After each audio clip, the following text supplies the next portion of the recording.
when a human being is born, a certain software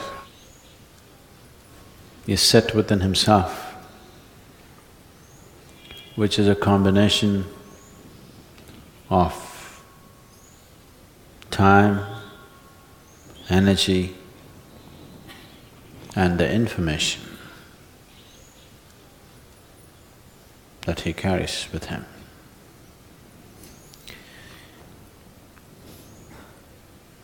These three together will determine various aspects of life. These three together will even determine how long a human being lives and how he lives. So if this is so, is this all predetermined?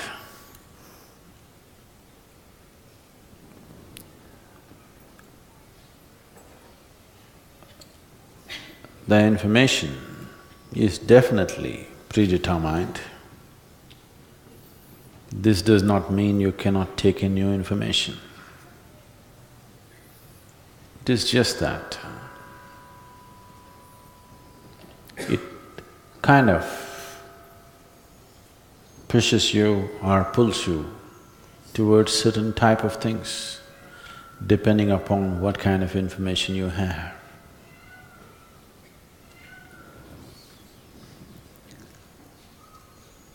But this does not stop you from taking in fresh information today, this moment. Energy is allotted for different aspects of life.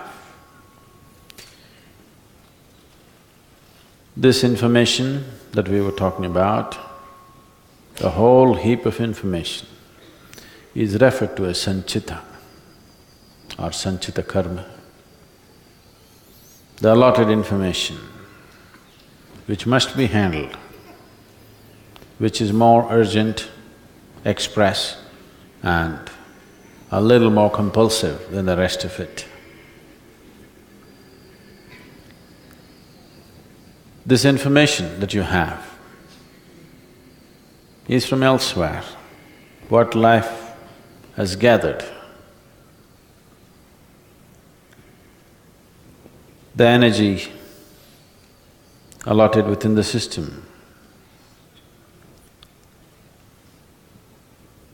allots according to the nature of the information. If your information or the karmic information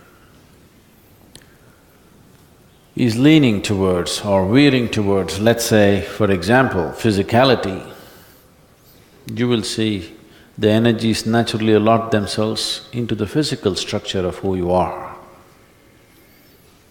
If the information is leaning towards your intellectual process, accordingly the energy allots itself to that activity.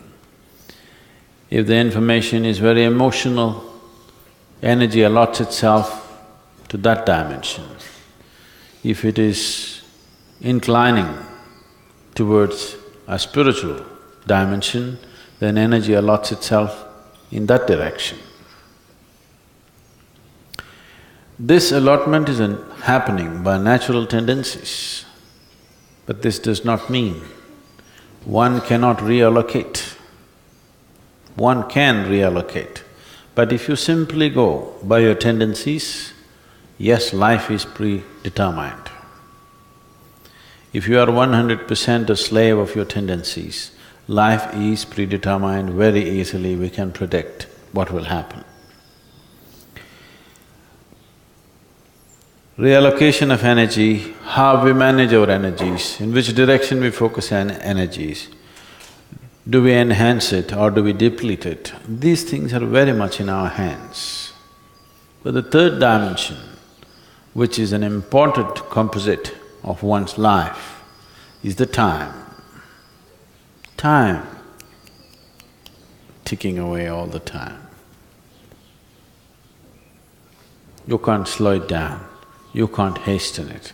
You can conserve your energy, you can throw your energy around, you can develop it, you can make it phenomenally big or insipid, but time going away.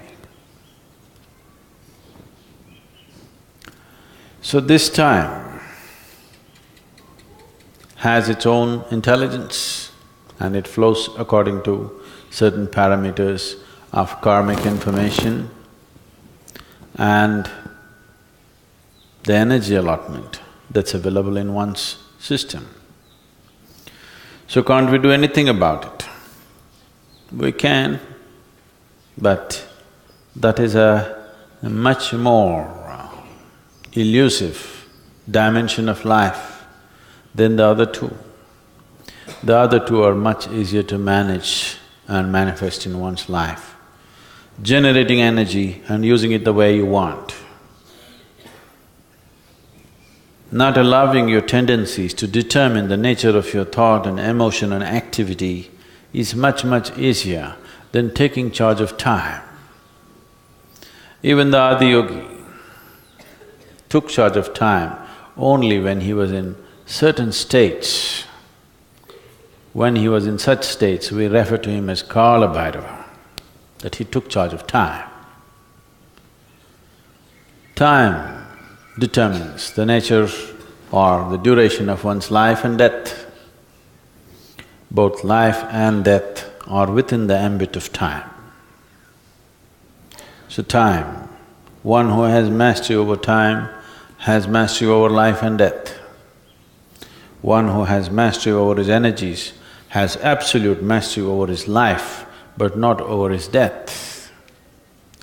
One who has mastery over his information or one who has mastery over the tendencies which are caused by the information, or one who is free from the tendencies which are caused by the type of karmic information you carry, has mastery over the quality of his life, that whether this is pleasant or unpleasant. One who has mastery over his energies will determine the nature of his activity and how he lives.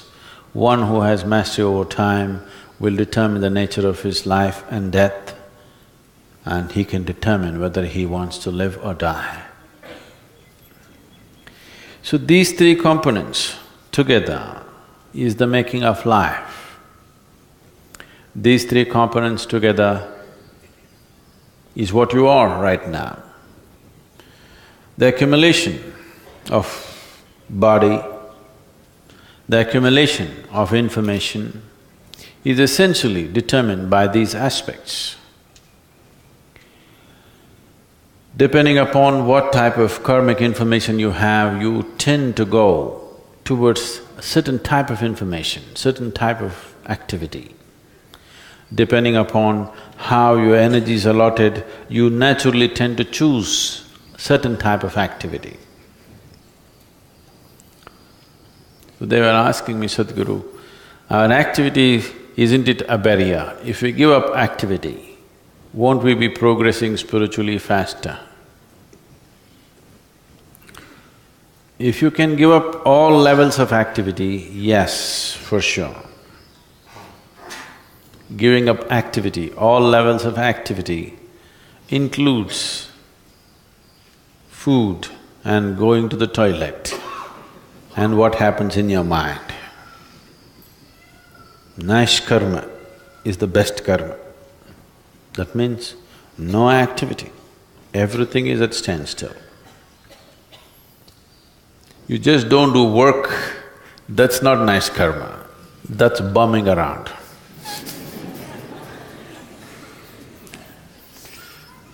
That's a bad karma. If you can simply close your eyes and sit here for days on end, that means you're doing something good to this being. You stopped everything and just sit here, that means you're doing something absolutely wonderful to this being. Then we are fine with you. If you're doing something great to yourself, we are fine with you. If you can't do that, you must be doing something useful to 10 people around you. If you can't do that also, then you must just learn to listen to what other people say. Either you must be useful to yourself or to a few people around you. If you can't do both, what's the point of living, I'm asking? So you cannot do absolutely this and absolutely that, so little bit of closing the eyes, little bit of activity. Not little Sadhguru whole day, that's what I call as little.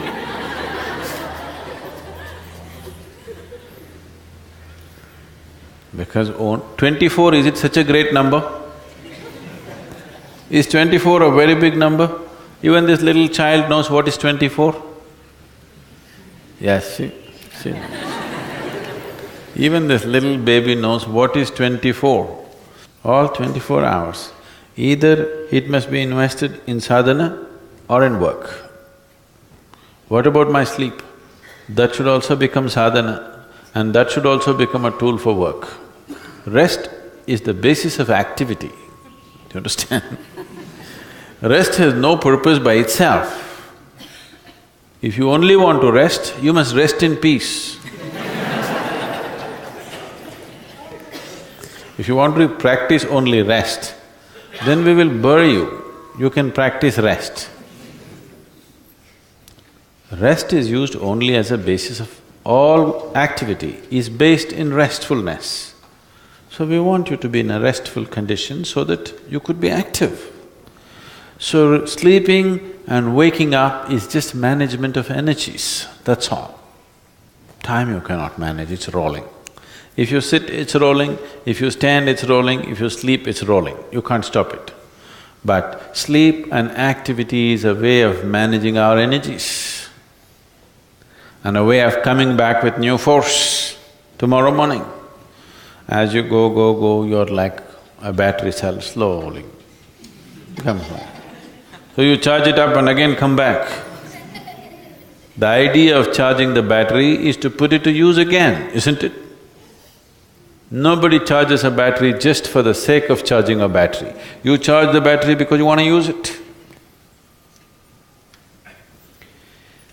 So, if one not intellectually understands, if one grasps these three dimensions within yourself, that you are a combination of time, energies and information, if you can conduct these three things, if you can conduct all these three things effectively, then you're free in every way. In every way. That's liberation, that's mukti. If you can conduct all these three things consciously, you are 100% free.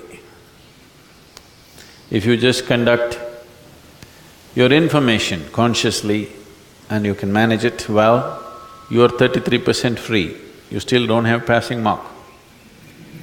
If you manage your energies well and also information well, you're 66%, all right, you're doing okay. But if you manage all the three, then you're free.